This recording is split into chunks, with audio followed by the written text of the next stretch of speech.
Hi, welcome to I Love the Library. I'm Mary Haney, Director of the Detroit Lakes Public Library, and I'm so glad you joined me today because I would like to talk about our wonderful sculpture that is in the process of being made. You can see it right behind me there, and as you can see, it's a child reading a book, and it's just like this child just got out of the front door of the library and he or she took a few steps to the grass and laid down and started reading their book immediately because they're such a voracious reader. So our sculpture celebrates reading, and today I would like to talk about some of the benefits of reading for children. Science has discovered that there are 5 physical benefits of reading, at least 5. There might be many more. And there are 6 science-backed reasons to read a good book right now for adults. So let's talk about the kids first. So here are 5 ways reading affects your body.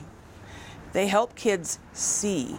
When kids read, they play out the story in their head, and that helps them build their imaginations, both consciously and unconsciously. When you read to your child or read with your child, ask questions about what things look like so your child can visualize the scene in greater detail.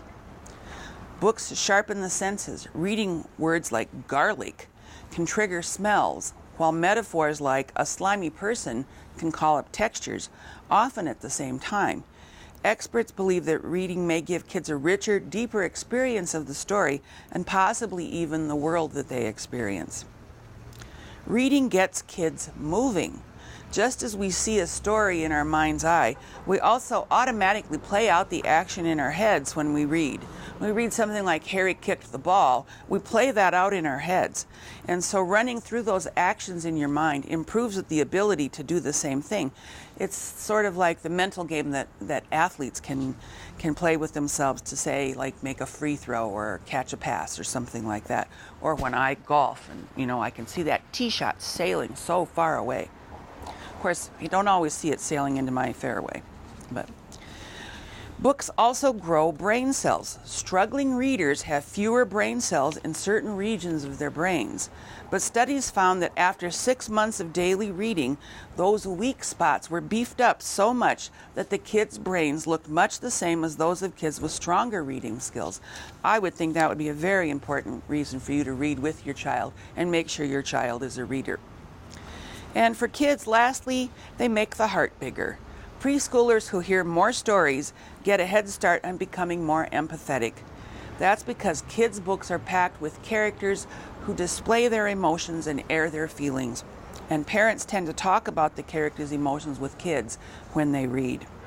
So that's a sum up of physical benefits of reading for kids. Now let's move on to the 6 science-backed reasons to go read a good book right now. Number 1. Stress relief. Reading can chill you out. If you get absorbed in a book, it really helps you get away from the tensions and the problems of your everyday life and help you to relax.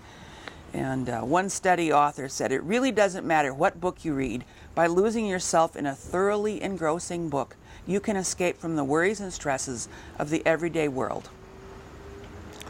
Second reason, it can help keep your brain sharp. Just like for kids, people who read early and late in life experience slower memory decline as they age.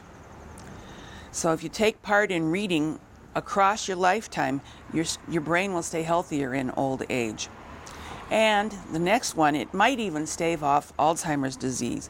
Just as physical activity strengthens the heart and other muscles and bones of the body, intellectual activity strengthens the brain against disease. Here's one I really like. Reading may help you sleep better. It goes along with the stress relief. And of course, getting lost in a good book also makes you more empathetic. And last but certainly not least, I love this one. Self-help books can ease depression. One of the problems with depression is that it saps people's motivation and makes it hard to believe that change is possible. But reading self-help books brings back that belief that you can change. I think that's a wonderful reason to go read a book. And I'm not sure it matters which self-help book. Just go to the library and check one out. Thanks for joining me today.